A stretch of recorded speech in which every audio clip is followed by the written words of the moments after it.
जैसे एक बड़ा संकल्प है पेट्रोल डीजल का संयम से इस्तेमाल करना। साथियों, हमें पेट्रोल डीजल का उपयोग कम करना होगा। शहरों में जहां मेट्रो है वहां हम तय करें कि हम मेट्रो का ही उपयोग करेंगे, ज्यादा से ज्यादा मेट्रो में ही जाएंगे। अगर कार में ही जाना जरूरी है तो फिर कार पूल करने का प्रयास करें और भी लोगों को साथ बिठा ले।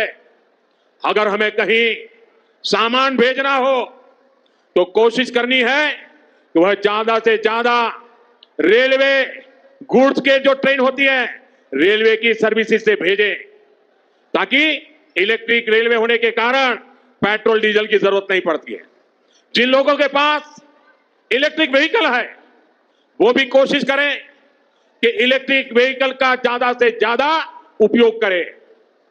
साथियों, हमने कोरोना के समय में वर्क फ्रॉम होम की, ऑनलाइन मीटिंग्स की, वीडियो कॉन्फ्रेंस की, ऐसी अनेक व्यवस्थाएं विकसित की और हमें आदत भी हो गई थी। आज समय की मांग ऐसी है कि उन व्यवस्थाओं को हम फिर से शुरू करें तो वो देश हित में होगा। Work from home, online conferences, virtual meetings, इनको हमें फिर से प्राथमिकता देनी है।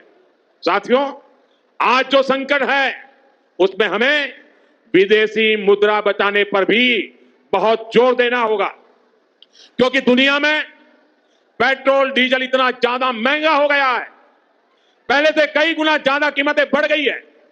तो हम सबका दायित्व है कि पेट्रोल डीजल की खरीद पर जो विदेशी मुद्रा खर्च होती है, पेट्रोल डीजल बचाकर हमें वो मुद्रा भी बचानी है। इसके लिए हमारे छोटे छोटे प्रयास भी देश की बहुत मदद कर सकते हैं।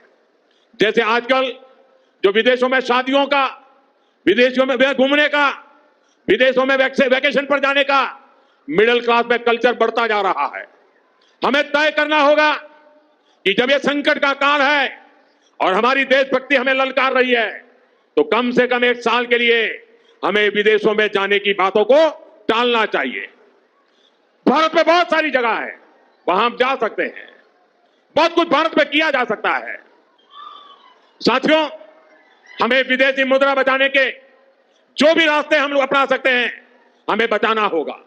साथियों, गोल्ड यानी सोने की खरीद एक और पहलू है जिसमें विदेशी मुद्रा बहुत अधिक खर्च होती है।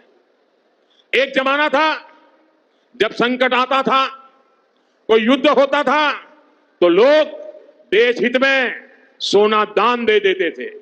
आज दान की जरूरत नहीं है, लेकिन देश हित में हमको यह तय करना पड़ेगा कि साल भर तक घर में कोई भी फंक्शन हो, कोई भी कार्यक्रम हो, हम सोने के गहने नहीं खरीदेंगे, सोना नहीं खरीदेंगे।